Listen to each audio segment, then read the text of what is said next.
inches later. A few moments later.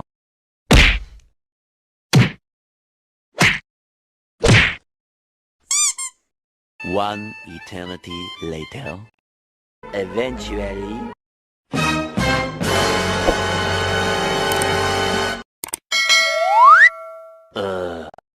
Meanwhile.